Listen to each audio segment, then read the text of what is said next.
Friends, welcome back to my new blog. Friends, ಎಲ್ಲರೂ ಹೇಗಿದ್ದೀರಾ? ಚೆನ್ನಾಗಿದ್ದೀರಾ? ನಾನು ಕೂಡ ತುಂಬಾ ಚೆನ್ನಾಗಿದ್ದೀನಿ. ಸೊ ನೀವು ಕೂಡ ಚೆನ್ನಾಗಿದ್ದೀರಾ ಅಂತ ಅಂದ್ಕೊಂಡಿದ್ದೀನಿ. ಸೊ ನಾನಿವತ್ತು ನಿಮಗೆ ಒಂದು ಹೋಮ್ ರೆಮಿಡಿ ಬಗ್ಗೆ ತಿಳಿಸ್ಕೊಡೋಣ ಅಂತ ಹೇಳ್ಬಿಟ್ಟು ಬಂದಿದ್ದೀನಿ. ಹಾಗಾಗಿ ಎಷ್ಟೋ ಜನ ಹೆಣ್ಮಕ್ಳಿಗೆ ಪಿಂಪಲ್ಸ್, ಆಮೇಲೆ ಡಾರ್ಕ್ ಸರ್ಕಲ್ಸ್, ಆಕ್ನಿ ಮಾರ್ಕ್ಸ್, ಇದು ಎಷ್ಟೋ ಹಲವಾರು ಸಮಸ್ಯೆಗಳಿಂದ ಕಾಡ್ತಾ ಇರುತ್ತೆ. ಅಂಥವ್ರಿಗೆ ಮನೆಯಲ್ಲಿರುವಂಥ ಇಂಗ್ರೀಡಿಯೆಂಟ್ಸ್ ಬಳಸಿ ಅದನ್ನು ಹೇಗೆ ರಿಮೂವ್ ಮಾಡ್ಕೊಳ್ಳೋದು, ಅದರಿಂದ ಕಂಪ್ಲೀಟ್ ಆಗಿ ನಾವು ಹೇಗೆ ಹೊರಗೆ ಬರೋದು ಅನ್ನೋದನ್ನು ತಿಳಿಸ್ಕೊಡೋಣ ಅಂತ ಹೇಳ್ಬಿಟ್ಟು ಬಂದಿದ್ದೀನಿ. ಹಾಗೆ ಇದುವರೆಗೂ ಯಾರೆಲ್ಲ ನಮ್ಮ ಚಾನಲನ್ನು ಸಬ್ಸ್ಕ್ರೈಬ್ ಮಾಡ್ಕೊಂಡಿಲ್ಲ ಅಂತಂದರೆ ಪ್ಲೀಸ್ ಹೋಗಿ ಸಬ್ಸ್ಕ್ರೈಬ್ ಮಾಡ್ಕೊಳ್ಳಿ.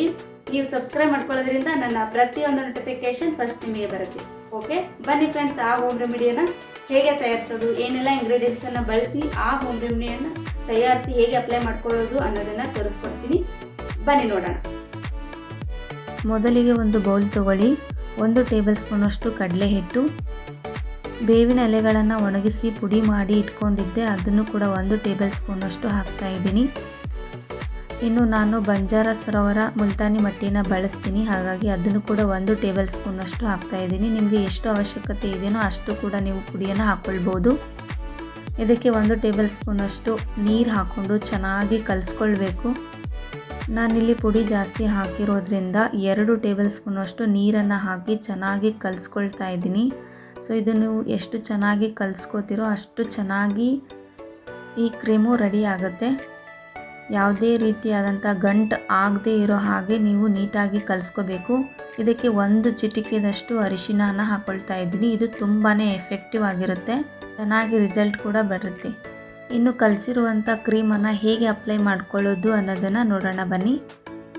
ಈ ಕ್ರೀಮು ಕಲಸಿ 5 ನಿಮಿಷದ ಕಾಲ ಚೆನ್ನಾಗಿ ನೆನೆಯಲು ಬಿಡಬೇಕು. ಅದಾದಮೇಲೆ ನಿಮಗೆ ಎಲ್ಲಿ ಪಿಂಪಲ್ಸ್ ಆಗಿದ್ದೇನೋ ಅಲ್ಲಿ ಡೈರೆಕ್ಟಾಗಿ ನೀವು ಅಪ್ಲೈ ಮಾಡ್ಕೊಳ್ಳಿ. ಅಂದರೆ ಮುಖದ ಮೇಲೆ ಎಲ್ಲೆಲ್ಲಿ ಆಗಿರುತ್ತೋ ಅಲ್ಲಲ್ಲಿ ಒಂದೊಂದು ಡಾಟ್ ಥರ ಕೂಡ ನೀವು ಅಪ್ಲೈ ಮಾಡಿಕೊಂಡು ನೈಟು ಬಿಡ್ಬೋದು. ಇಲ್ಲದೆ ಹೋದರೆ ನೀವು ಫುಲ್ ಫೇಸಿಗೆ ಬೇಕು ಅಂತ ಅಂದ್ಕೊಂಡ್ರೂ ಕೂಡ ಅಪ್ಲೈ ಮಾಡ್ಕೊಳ್ಳಿ, ಏನೂ ಸೈಡ್ ಎಫೆಕ್ಟ್ ಆಗೋದಿಲ್ಲ. ಬಟ್ ಈ ಕ್ರೀಮ್ ಅಪ್ಲೈ ಮಾಡ್ಕೊಳ್ಳುವಾಗ ಫೇಸು ನೀವು ನೀಟಾಗಿ ತೊಳ್ಕೊಂಡು ಅದಾದಮೇಲೆ ನೀವು ಈ ಕ್ರೀಮನ್ನು ಅಪ್ಲೈ ಮಾಡ್ಕೊಳ್ಳಿ.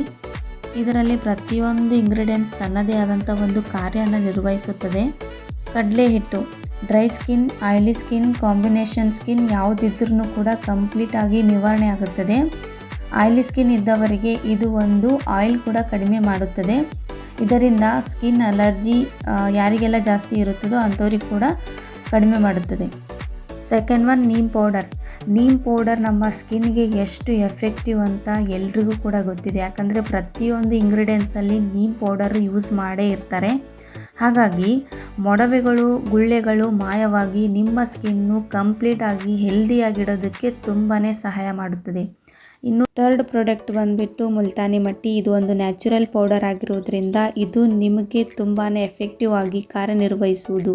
ಅದಲ್ಲದೆ ನಿಮ್ಮ ಸ್ಕಿನ್ನಲ್ಲಿ ಪಿಂಪಲ್ಸ್, ಡರ್ಟ್, ಆಮೇಲೆ ಸ್ಕಿನ್ನಲ್ಲಿರುವಂತಹ ಆ್ಯಕ್ನಿ ಮಾರ್ಕ್ಸ್ ಇದೆಲ್ಲ ಕಡಿಮೆ ಮಾಡುತ್ತದೆ. ಲಾಸ್ಟ್ ಒಂದು ಅರಿಶಿನ ನಿಮ್ಮ ಸ್ಕಿನ್ನಲ್ಲಿರುವಂತಹ ಆ್ಯಂಟಿಬ್ಯಾಕ್ಟೀರಿಯಾ ವಿರುದ್ಧ ಹೋರಾಡಿ skin white and glow shine ಆಗಿಡೋದಕ್ಕೆ ತುಂಬಾ ಹೆಲ್ಪ್ ಮಾಡುತ್ತದೆ.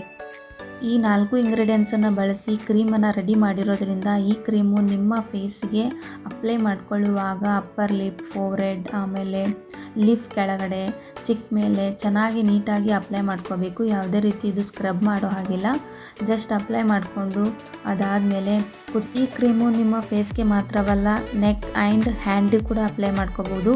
ಸೊ ನಾನಿಲ್ಲಿ ಕಂಪ್ಲೀಟಾಗಿ ಅಪ್ಲೈ ಮಾಡ್ಕೊಂಡಿದ್ದೀನಿ ನೋಡಿ. ನೀಮ್ ಎಲೆನ ಬಳಸಿರೋದ್ರಿಂದ ಕ್ರೀಮು ಗ್ರೀನ್ ಆಗಿ ಕಾಣಿಸ್ತಾ ಇದೆ. ಇನ್ನು ಅದಾದಮೇಲೆ ಒಂದು 5-10 ನಿಮಿಷದಲ್ಲಿ ಡ್ರೈ ಆಗೋದಕ್ಕೆ ಬಿಡಬೇಕು. ಡ್ರೈ ಆದಮೇಲೆ ಕಂಪ್ಲೀಟಾಗಿ ವಾಶ್ ಮಾಡ್ಕೊಂಡು ಬರಬೇಕು. ಇನ್ನು ವಾಶ್ ಮಾಡ್ಕೊಂಡು ಬಂದಮೇಲೆ ಒಂದು ಟವಲ್ ಅಥವಾ ಕರ್ಚಿಪಿಂದ ನೀಟಾಗಿ ಒರೆಸ್ಕೊಳ್ಳಿ.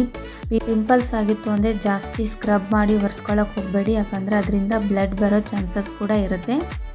ಸೊ ನೀವಿಲ್ಲಿ ನೋಡ್ತಾ ಇದ್ದೀರಲ್ವ ನನ್ನ ಫೇಸು ಕಂಪ್ಲೀಟಾಗಿ ಯಾವ ರೀತಿಯಾಗಿ ಚೇಂಜ್ ಆಗಿದೆ. ಸೊ ಫ್ರೆಂಡ್ಸ್, ಫೈನಲಿ ನೋಡಿದ್ರಲ್ಲ ಯಾವ ರೀತಿಯಾಗಿ ಹೋಮ್ ಮೇಡ್ ಫೇಸ್ ವಾಶನ್ನು ಮನೆಯಲ್ಲೇ ರೆಡಿ ಮಾಡಿಕೊಂಡು ಆಮೇಲೆ ಅಪ್ಲೈ ಮಾಡ್ಕೊಳ್ಳೋದು ಅಂತ. ಸೊ ನಾನಿಲ್ಲಿ ಅಪ್ಲೈ ಮಾಡ್ಕೊಂಡು ಕೂಡ ತೋರಿಸಿದ್ದೀನಿ, ಪಕ್ಕ ರಿಸಲ್ಟ್ ಬರುತ್ತೆ. ಸೊ ಇದು 100% ನ್ಯಾಚುರಲ್ ಆಗಿರೋದ್ರಿಂದ ನಿಮಗೆ ಸೈಡ್ ಎಫೆಕ್ಟ್ ಅಂತೂ ಆಗೋದೇ ಇಲ್ಲ. ಹಾಗಾಗಿ ಇದನ್ನು ನೀವು ಬಾಯ್ಸ್ ಆ್ಯಂಡ್ ಗರ್ಲ್ಸ್ ಯಾರು ಬೇಕಾದರೂ ಕೂಡ ಅಪ್ಲೈ ಮಾಡ್ಕೋಬೋದು. ಹಾಗೆ ನಿಮಗೆ ಜಾಸ್ತಿ ಪಿಂಪಲ್ಸ್ ಇತ್ತು ಅಂದರೆ ದಿನಕ್ಕೆ 2 ಬಾರಿ ಅಪ್ಲೈ ಮಾಡ್ಕೊಳ್ಳಿ, ಮಾರ್ನಿಂಗ್ ಆ್ಯಂಡ್ ನೈಟು. ಸ್ವಲ್ಪ ಪಿಂಪಲ್ಸ್ ಇತ್ತು ಅಂತಂದರೆ ಸೊ ಮಾರ್ನಿಂಗ್ 1 ಟೈಮ್ ಅಪ್ಲೈ ಮಾಡಿಕೊಂಡ್ರೆ ಸಾಕು, ಆರಾಮ್ಸೆಯಾಗಿ ಒಂದು 3-4 ಡೇಸಲ್ಲಿ ನಿಮಗೆ ಆಲ್ಮೋಸ್ಟ್ ಪಿಂಪಲ್ಸ್ ಎಲ್ಲ ಕಡಿಮೆ ಆಗುತ್ತೆ. ಇನ್ನು ಡಾರ್ಕ್ ಸರ್ಕಲ್ಸ್ ಆಗಿರ್ಬೋದು, ಆಮೇಲೆ ಆಕ್ನಿ ಮಾರ್ಕ್ಸ್ ಆಗಿರ್ಬೋದು, ಇದೆಲ್ಲ ಕ್ರಮೇಣವಾಗಿ ಕಡಿಮೆ ಆಗ್ತಾ ಹೋಗುತ್ತೆ. ಯಾಕಂದರೆ ಬಿಕಾಸ್ ಅದು ಭಾಳ ದಿನದಿಂದ ಇರುತ್ತಲ್ಲ, ಹಾಗಾಗಿ ಸಡನ್ ಆಗಿ ನಿಮಗೆ ರಿಸಲ್ಟ್ ಬರಲ್ಲ. ಸ್ವಲ್ಪ ಟೈಮ್ ತೊಗೊಂಡು ಅದನ್ನು ಕೂಡ ಕಮ್ಮಿ ಆಗುತ್ತೆ, 100% ಕಡಿಮೆ ಆಗುತ್ತೆ. ಹಾಗಾಗಿ ಸೊ ಈ home made face wash cream ತಮಗೆ ಇಷ್ಟ ಆಗಿದೆ ಅಂತ ಅಂದ್ಕೊಂಡಿದ್ದೀನಿ. ಇಷ್ಟ ಆಗಿತ್ತು ಅಂದರೆ ನೀವು ಕೂಡ ಫಾಲೋ ಮಾಡಿ, ನಿಮ್ಮ ಫ್ಯಾಮಿಲಿ ಫ್ರೆಂಡ್ಸ್ ಕೂಡ ಶೇರ್ ಮಾಡಿ. ಓಕೆ, ಹಾಗಾಗಿ ಈ ವಿಡಿಯೋ ಇಷ್ಟ ಆಗಿತ್ತು ಅಂದರೆ ನೀವು ಲೈಕ್ ಮಾಡಿ, ಶೇರ್ ಮಾಡಿ, ಹಾಗೆ ಕಮೆಂಟ್ ಮಾಡಿ ಅಂತ ಹೇಳ್ತಾ ಇನ್ನೂ ಇದೇ ರೀತಿಯಾದಂತಹ ಹೋಮ್ ಮೇಡ್ ಒಂದಿಗೆ ಮತ್ತೆ ಸಿಗ್ತೀನಿ. ಅಲ್ಲಿವರೆಗೂ ಟೇಕ್ ಕೇರ್, ಬಾಯ್ ಬಾಯ್.